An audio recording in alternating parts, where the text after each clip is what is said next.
As-tu déjà remarqué que certaines personnes semblent prisonnières de l'image qu'elles ont d'elles-mêmes?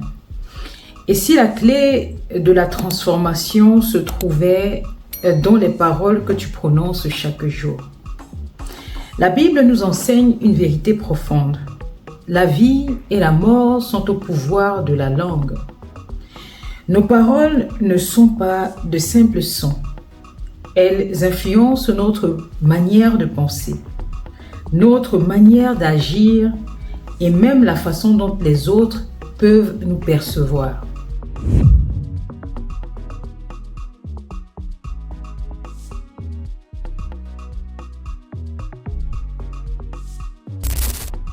Je vais vous dire quelque chose. La résilience commence souvent par un changement de langage. Je vous ai dit que nous vivons une ère où nous avons besoin les uns les autres de beaucoup de résilience.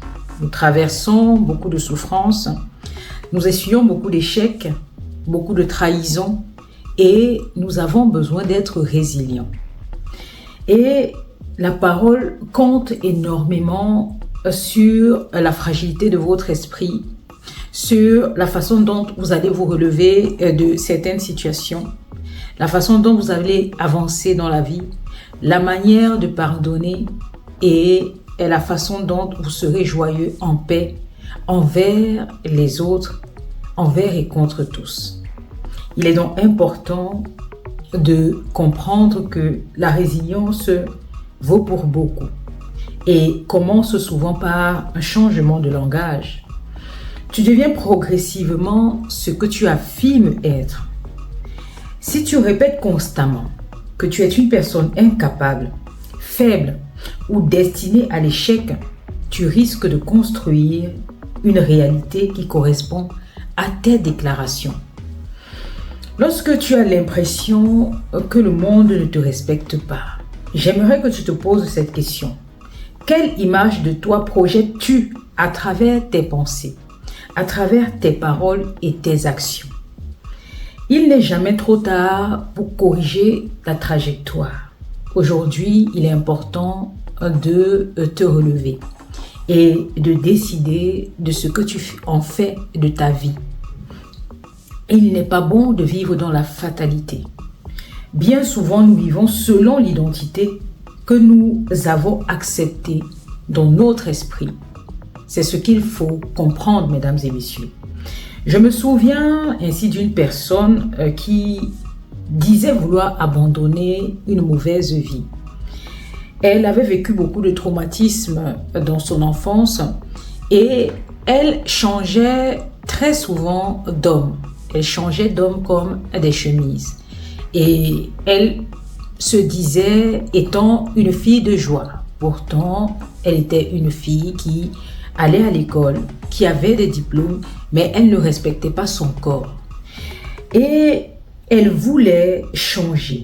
Clairement, je me souviens, elle voulait abandonner cette mauvaise vie.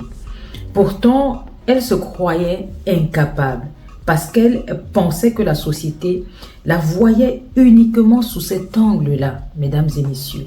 Alors qu'en réalité, personne ne la condamnait, autant qu'elle ne se condamnait elle-même. Elle était devenue en effet prisonnière de ses propres croyances et de ses habitudes. À cela s'ajoutait l'influence de mauvaises fréquentations. Il est important de comprendre cela. Vos fréquentations vont en effet définir votre trajectoire de vie, vont définir la personne que vous allez devenir dans votre vie, vont définir votre destinée. Et la Bible nous avertit clairement, les mauvaises compagnies corrompent les bonnes mœurs. Lorsque nous restons entourés de ces personnes-là qui viennent nourrir nos faiblesses plutôt que notre croissance, qu'est-ce qui se passe? Il devient difficile d'avancer vers notre destinée.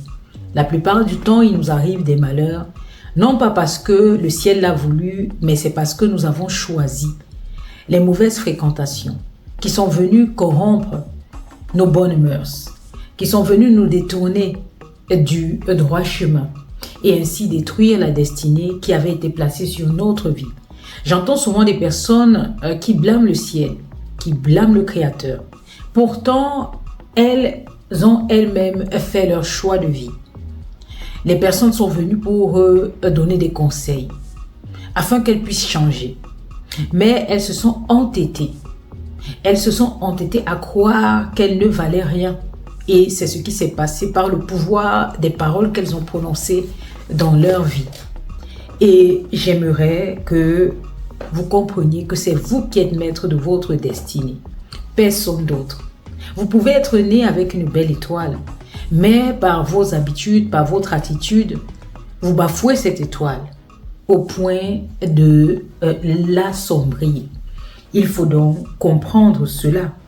Si tu deviens meilleur, ou si tu veux devenir meilleur, autant pour moi, commence par te respecter suffisamment pour vouloir le meilleur pour ta vie. Éloigne-toi des mentalités qui viendront ainsi te tirer vers le bas et rapproche-toi de ces personnes-là qui voient le potentiel en toi, qui voient la lumière et les dons que Dieu a placés en toi. Car chacun de nous a des talents, chacun de nous a des dons. Et il suffit de s'entourer de ces personnes-là qui sont conscientes de ce que nous portons et qui ne sont pas jalouses et qui nous amènent à travailler pour nous améliorer. C'est important. Il faut également changer ton langage parce que, comme on dit, la langue a le pouvoir de vie comme de mort sur notre vie. Il est important de comprendre que la parole, elle nous construit. C'est pour cela que j'aime la Bible. J'ai essayé de lire l'année dernière la Bible de fond en comble afin d'écrire mon roman « Cet inconnu qui vit en moi ». J'ai écrit cela pour une thérapie personnelle et pour aider les autres à s'en sortir. Mais ce qui m'a profondément aidé dans ce cheminement, c'est de lire la Bible. Beaucoup de personnes pensent que la Bible ne sont que de vaines instructions pour nous condamner ou même encore pour nous dicter ce que nous devons faire dans notre vie.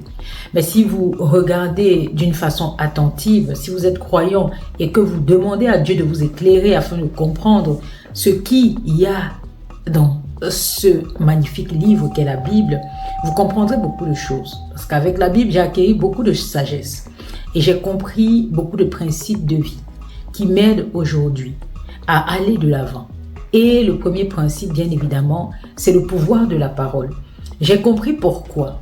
Dans la Bible, Jésus nous disait que l'homme ne vivra pas uniquement de pain, mais de toute parole qui vient de la bouche de Dieu, plus particulièrement parce que nous sommes à l'image de Dieu.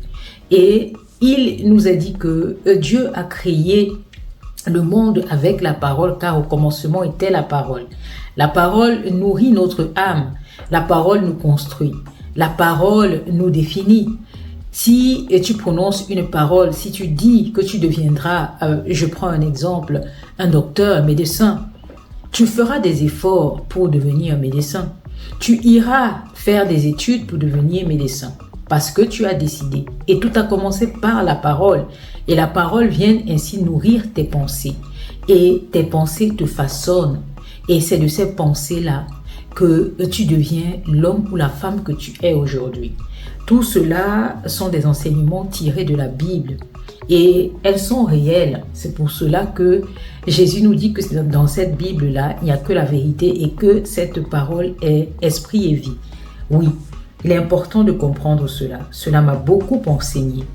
Oui, Jésus nous a démontré le pouvoir de la parole. Il parlait et les choses arrivaient. Il ordonnait et les situations changeaient. Cela devrait, mesdames et messieurs, vous interpeller. Cela nous rappelle que les mots possèdent une force créatrice lorsqu'ils sont alignés avec la vérité et la foi, ce qui est au fond de vous, mesdames et messieurs.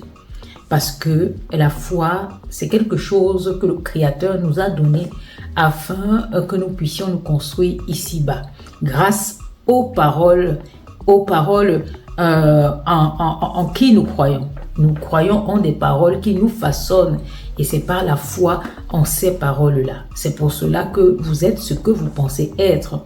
Et ce n'est pas le monde qui vous façonne, c'est ce que vous pensez que le monde voit de vous. Donc, il est important de comprendre cela. Et retenez cette citation. Proverbe 18, verset 21, « La mort et la vie sont au pouvoir de la langue. Quiconque l'aime en mangera les fruits. » En conclusion, aujourd'hui, je t'invite à examiner les paroles que tu prononces sur ta vie. Sont-elles des paroles qui te construisent ou qui te détruisent? Des paroles de foi ou de résignation?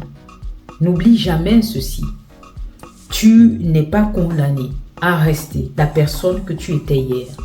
Change ton langage, change tes fréquentations, change ta manière de te voir et tu ouvriras la porte à une nouvelle réalité.